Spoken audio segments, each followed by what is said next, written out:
Hey, okay, I want to bring you my testimony. This is why I am on fire for Christ. 2 years ago, I was living in sin. Okay, I I was running from God because I was bullheaded, and I wanted to do things my way. Bad idea. Um, I don't know if you guys have ever been to a crossroads in your life, but it is not fun. It is very scary. Um, I can honestly say that I felt God's wrath on this day, okay? He had been sending me signs, and I was depressed. I was believing Satan's lies. That's why I kept running from God. Um, I was ashamed, but I thought that I couldn't be good enough for God, to be loved. So I continued in this sin. Well, I got to the point where I was literally sick to my stomach. So I'm driving on the interstate, and I just, I'm angry, and I'm like, why do I have to do this? Why can't I do it this way? And I'm practically like questioning God. And then I just start crying. Like I can feel I was being convicted. I don't know. I mean, I know that I had the Holy Spirit, but I don't think that I'm not really sure. Maybe it was God. I don't know. But okay, here I'll explain to you. Anyways, I start bawling, and I'm crying, and I'm sobbing for like an hour while I'm driving, and I'm like, I'm sorry, God, please don't leave me. I felt this separation. You guys, in this 1 hour, it wasn't even a full hour, maybe 45 minutes, I felt like God had turned his head away because he could no longer look at me. I really felt that, you guys. I felt like he was saying, I've been trying to warn you and I've been telling you, but you're not paying attention to me, so I guess you're showing me your true heart, and if you don't want me there anymore, then I'm not going to be there. And I really felt that. I know that's what was going on. Um, God is, he's the way he works is really smart. I mean, man, talk about fear. I was scared out of my mind. I was at the point where I would have done anything just to get God to look at me again. So I was crying, and I'm telling him, from my heart, God, just change me. You know, I want to live. I don't want to die. I don't want to live in this sin anymore. And I knew that I had to walk away from that sin, but I was still bullheaded. Um, I didn't have the wisdom back then to ask God to know, to carry me through it. Like, I thought that I had to fight it on my own. So I didn't even ask him to do it for me. I was just like, I give up. I can't do it. I can't do this anymore.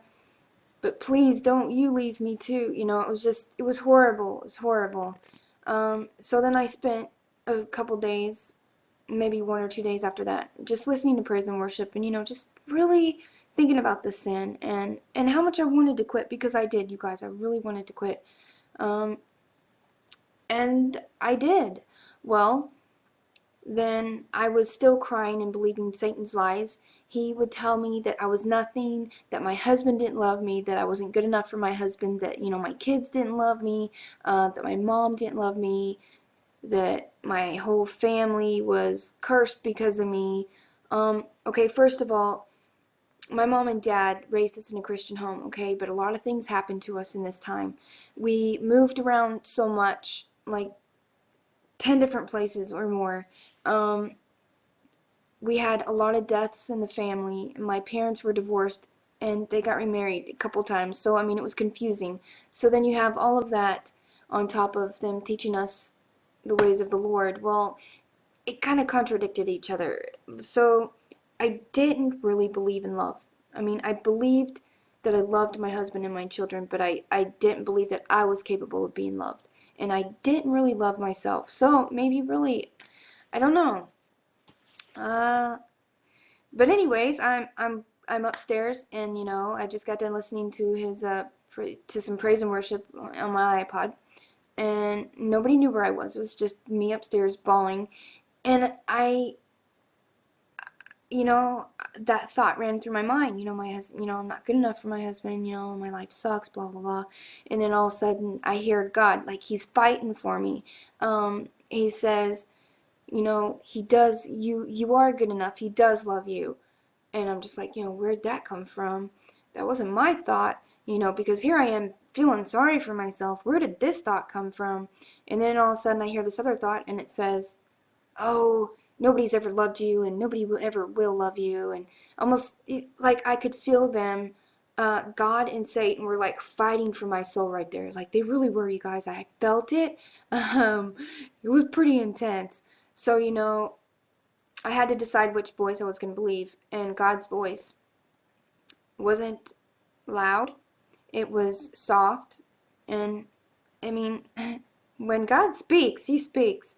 So you can't help but listen. So, I was like still crying, and then all of a sudden, this negative thought comes back in, and it says, your husband doesn't love you, and nobody loves you. And then all of a sudden, the Lord, says to me, He does love you, and He's coming to tell you that He loves you. And not even 2 seconds later, my husband comes upstairs, and and says, "What's wrong?" And then I walk downstairs, and then he's like, "What's wrong? What's wrong?" And then he just picks me up and hugs me, and he says, "Don't you know? Don't you know you're loved? Don't you know I love you? Why don't you believe me when I tell you I love you?" It's like, how did he know? So right then, I felt the Holy Spirit just like jump inside me. I really believe for the first time, like God really let His Spirit on me, and all of Satan's lies and deception was broke, like right there. It took years and years to break them walls. But right in that split second, God told me that I was loved, that I am of love, and I'm His child, and that my husband loved me, and and He told me, not an audible voice, but wisdom through the Spirit. He said, in order to love you for yourself, you need to forgive yourself, and you need to love yourself, and then forgive those who have hurt you, and then you can love them. And you know what? He was right. Well, anyway, so I'm up in this moment. I'm excited, but I can't explain it to my husband. So I rushed to the bathroom. I closed the door, and immediately I hit the ground. I hit the floor, just sobbing, wet, crying, and just feeling God's presence like I had never felt before in my life. And it was as if for the first time, I was crying happy tears. And I stood up, and it was so hard to stand up. I was on the floor for a long time because I was just like, wow, this is love. I've been missing out this whole time. Wow, it was like all my anger and everything was gone. I mean, like that. You guys, it was just like that. It was gone. And so I stood up, and I looked in the mirror, and then I started laughing, and I'm like, wow, this is awesome. And I'm crying at the same time. And I'm looking in the mirror. And for the first time, God showed me who I was, how He saw me my whole life. That's the first time I saw myself with love. So, God's awesome, you guys. Ever since that day, I have had this hunger and this desire, and this was about 2 years ago. I have this hunger and desire to know more and more about Him, and I had so much darkness in me. That's why I want to tell everybody that they can be freed of it if they just listen to God and forgive themselves and forgive others, and that's the beginning of the road to healing. So yeah, just wanted to share that. It was pretty awesome, you guys. God's awesome. So praise Jesus.